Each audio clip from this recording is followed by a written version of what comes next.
के लिए, उस युगल रस को प्रकट करने के लिए, लीला करने के लिए राधा जी के रूप में प्रकट हुआ। विवाह के लिए दूसरा व्यक्ति चाहिए, रुक्मिणी जी दूसरी, लेकिन राधा जी से विवाह नहीं हुआ क्योंकि वह उनका ही, भगवान का ही प्रतिबिंब है। विवाह रुक्मिणी जी से हुआ है। अब अपने ही प्रतिबिंब से विवाह थोड़ा ना कर सकते, अपने ही दर्पण में अपने मुख को देखी, वो तो अलग एक हमारा ही दर्पण है ना, हमारा ही मुख दिख रहा है, तो इसलिए राधा जी से विवाह नहीं हुआ। भगवान ने लीला की उस भक्ति रस को, उस युगल स्वरूप को प्रकट करने के लिए, और इसलिए राधा जी को भगवान ने प्रकट किया। कहते हैं परस्पर दो चकोर दो चंदा, ये दोनों ही अपने स्वरूप को निहारते रहते हैं, एक दूसरे को निहार कर ही ये मोहित होते हैं। राधा रानी जी भगवान कृष्ण के मुख की ओर देखती हैं तो महाराज चकोर की भांति देखती हैं। भगवान श्री कृष्ण का मुख कमल चंदा बन जाता है, और जब भगवान श्री कृष्ण राधा जी की ओर देखते हैं तो राधा जी का मुख कमल चंदा बन जाता है, भगवान श्री कृष्ण चकोर बन जाते हैं। तो राधा जी कोई अलग नहीं है, भगवान का ही प्रतिबिंब स्वरूप है। राधा का अर्थ होता है आधारों का आधार, जो मूलभूत आधार है वह है राधे राधे। जैसे हमारा आधार क्या है, हमारा आधार है पृथ्वी, धरणी, दारिद्र्य से इसको कहते हैं, जो हमको धारण करती है। और धरती का आधार क्या है, धरती का आधार है जल, जल का आधार है अग्नि, अग्नि का आधार है वायु, वायु का आधार है आकाश, आकाश का आधार है महातत्व। इस प्रकार ढूंढते जाओ तो महाराज आधारों का आधार मिलता जाता है। लेकिन एक स्थिति ऐसी आती है जब आप कहते हो नहीं भैया अब इसका कोई आधार नहीं है तो निराधार है, तो जो आधारों का आधार है वही श्री राधे रानी। अच्छा बोलते जाओ आधार आधार आधार आधार, आधार की धारा जब लगती है तो धारा राधा नाम प्रकट हो जाता है। बोलिए आधार आधार आधार आधार आधार, तो जो आधारों का आधार है, आधार की जब धारा लगी तो राधा प्रकट हो गई। तो जो आधारों का आधार है वही श्री राधे रानी की। कल भगवान का दिव्य मंगल महोत्सव हमने मनाया, भगवान का विवाह श्री रुक्मिणी जी के साथ हुआ। अब आगे जो भगवान के विवाह हुए उसका हम सभी श्रवण करेंगे। एक सत्राजित नाम का एक राजा, महाराज भगवान सूर्य की तपस्या की और भगवान सूर्य ने प्रसन्न होकर राजा को श्यामंतक मणि प्रदान की। इस मणि की विशेषता थी कि इस मणि से 8 बार सोना रोज उत्पन्न होता था प्रतिदिन। एक भार होता है 20 तोले का, तो उस मणि से, श्यामंतक मणि से 8 बार सोना प्रतिदिन उत्पन्न होता था। एक दिन राजा सत्राजित के भाई है प्रसेन, प्रसेन ने उस मणि को धारण किया और शिकार खेलने वन में गए। शेर ने, सिंह ने जब देखा उस मणि को चमकते हुए, बहुत दिव्य मणि थी, प्रकाश मणि थी, जब उस मणि को देखा तो उसे लगा कोई खाने की वस्तु है। महाराज आक्रमण कर दिया, प्रसेन मृत्यु को प्राप्त हुआ और सिंह उस मणि को लेकर मुख में बढ़ा। जब आगे बढ़ा तो जामवंत जी उसी वन में विचरण कर रहे थे। शेर के मुख में जब उस मणि को देखी तो जामवंत जी के साथ शेर का युद्ध हुआ और जामवंत जी ने शेर को मार करके उस मणि को अपने पास रख लिया और ले जा करके अपनी गुफा में उनकी जो पुत्री थी जामवंती, उसको वह मणि प्रदान कर दिया। यहाँ जब मणि नहीं मिली तो सत्राजित घबरा गया कि इतनी दिव्य मणि कहाँ चली गई। तो सत्राजित को शक हो गया कि हो ना हो कृष्ण ने ही मेरी मणि चुराई। धीरे धीरे यह बात पूरे राज्य में फैलने लगी और लोगों की तो महाराज क्या बात कहें, भगवान को भी आरोप लगने लगे कि कृष्ण पहले माखन चोरी करते थे, बचपन की आदत कहाँ जाएगी, अब बड़े हुए हैं तो चोरी की आदत नहीं गई तो मणि की चोरी करने लगे। तो भगवान पर आरोप लगने लगा कि भगवान ने ही मणि चुराई। धीरे धीरे यह बात भगवान तक पहुंची और तब भगवान कि इस कलंक को मुझे निश्चित ही दूर करना होगा। और तब भगवान वन में गए हैं और कहते हैं शेर का जो चिन्ह होता है पैरों का, उसका अन्वेषण करते हुए बड़े हैं। उसे वहां पर भालू की गुफा की ओर बढ़े, जामवंत जी की गुफा की ओर। जामवंत जी की गुफा में प्रवेश किया तो देखा एक जामवंत जी की पुत्री उस मणि से खेल रही थी। थोड़ा सा आगे बढ़े, जामवंत जी दिख गए। जामवंत जी से कहा कि इस मणि की चोरी हमको लगाई जा रही है, हमको यह मणि चाहिए। जामवंत जी ने कहा यह मणि हम नहीं देंगे, यह मणि तो हमने शेर से प्राप्त की है। तब भगवान का 27 दिन तक जामवंत जी के साथ घनघोर युद्ध हुआ। 28वें दिन भगवान ने जामवंत जी के साथ ऐसा युद्ध किया कि जामवंत जी की नस-नस ढीली कर दी।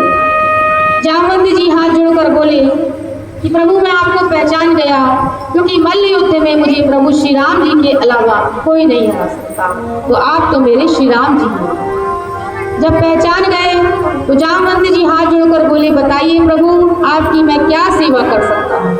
भगवान बोले 27 दिन से तुम हमारी सेवा तो कर ही रहे हो और तुमने हमारी बहुत सेवा कर दी। अब तुम यह मणि हमको दो तो हमारे ऊपर जो चोरी का कलंक लगा है वह हम दूर करें। तो जामवंत जी ने कहा महाराज यह मणि मैंने अपनी पुत्री को दान कर दी है, पुत्री को दिया हुआ धन पिता वापस नहीं लेता। भगवान ने कहा कोई उपाय करो, हमको तो मणि चाहिए भाई, कलंक लगा है हमको चोरी का। तो जामवंत जी ने कहा कि एक उपाय है। कहा क्या? बोले आप मेरी पुत्री जामवंती जी से विवाह कर लीजिए तो दहेज में मैं आपको वह मणि दे दूंगा। भगवान ने कहा ठीक है। और तब भगवान का दूसरा विवाह जामवंती जी के साथ संपन्न हुआ।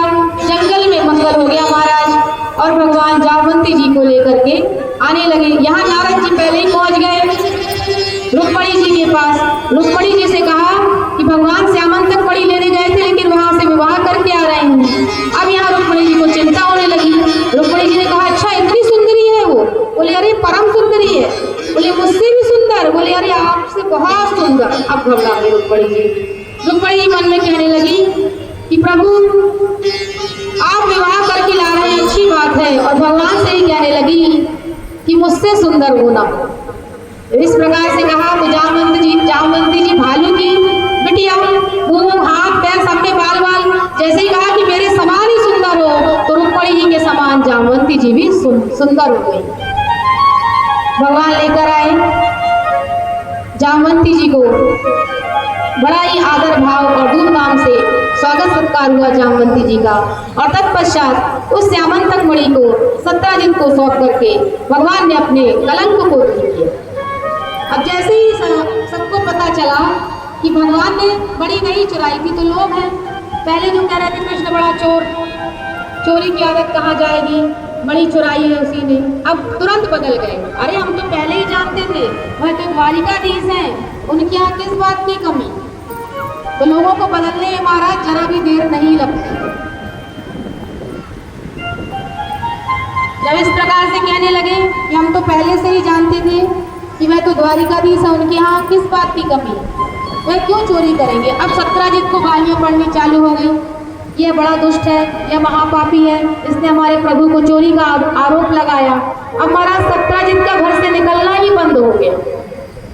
जब सब तरफ से गालियां पड़ने लगी तो सत्राजित ने सोचा आप क्या करें।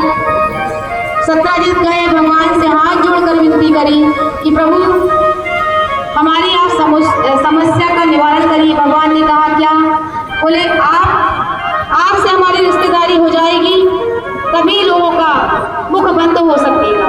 तो बोले कैसे? बोले मेरी बेटी है सत्यभामा, उसके साथ आप विवाह कर लीजिए, हमें ससुर बना लीजिए, रिश्तेदारी हो जाएगी तभी इस प्रजा का मुख बंद हो सकेगा। भगवान ने स्वीकार किया और सत्राजित ने अपनी बेटी सत्यभामा का विवाह भगवान के साथ सानंद संपन्न किया। इस प्रकार भगवान के 3 विवाह संपन्न हुए। भगवान एक बार अर्जुन जी के साथ इंद्रप्रस्थ गए, दिल्ली जिसको कहते हैं दिल्ली घूमने गए इंद्रप्रस्थ। वहां पर यमुना जी के तट पर भगवान जब घूमने गए तो देखा सूर्यपुत्री कालिंदी तप कर रही। अर्जुन ने परिचय पूछा कि देवी आप कौन हैं? तो कालिंदी ने बताया कि मैं सूर्य की पुत्री कालिंदी हूँ, भगवान कृष्ण को पति स्वरूप में पाने के लिए तप कर रही हूँ। अर्जुन ने भगवान की ओर देखा और मुस्कुराते हुए कहा, प्रभु आपकी बृहस्पति बहुत जोरदार है, ये भी आपके लिए ही तप कर रही है। तब भगवान का चौथा विवाह कालिंदी के साथ संपन्न हो गया। भगवान का पांचवा विवाह बिंब अनबिंब नाम के दो भाई, जिनकी बहन का नाम है मित्रवृंदा, बहन से कहा कि तुम्हारा स्वयंवर हो रहा है, दुर्योधन आएगा तो उसको वरमाला पहना देना, हस्तिनापुर से हमारी बहुत अच्छी बात बन जाएगी। स्वयंवर हुआ, उसी स्वयंवर में भगवान खड़े थे, मित्रवृंदा गई और भगवान के गले में वरमाला पहना दी। जैसे ही भाइयों की मुक्ति खुशी हुई, क्रोध करने लगी, भगवान ने मित्रवृंदा का हाथ पकड़ा और लेकर के वहां से अंतर दिया। जो है ना आश्रय है ना, वो बनवा लीजिएगा। एक बार आज नग्न जी कौशल्य ने, कृष्ण जो बनना चाहे जिनकी बेटी का नाम था सत्या, उसने प्रण किया कि जो मेरे 7 बैलों को एक साथ नाथेगा एक रस्सी में, उसके साथ मैं अपनी बेटी सत्या का विवाह करूंगा। तब भगवान ने 7 रूप बनाकर एक ही रस्सी में 7 बैलों को नाथ दिया और तब भगवान का विवाह संपन्न हुआ सत्या के साथ। एक बार शुद्ध की जो भगवान कृष्ण को पुत्र के स्वरूप में देखी, लेकिन कहने से तो कोई पुत्र हो नहीं सकता, तो उन्होंने अपने मनोरथ को पूर्ण करने के लिए अपनी भद्रा नाम की राजकुमारी का विवाह भगवान के साथ किया और भगवान को दामाद बना लिया, क्योंकि दामाद भी पुत्रवत होता है। और चक्र में घूमती हुई मछली का पानी में प्रतिबिंब देख करके भगवान ने बाण से उसकी आंख को छेदा। तो इस प्रकार 8वां विवाह भगवान का संपन्न हुआ लक्ष्मणा के साथ।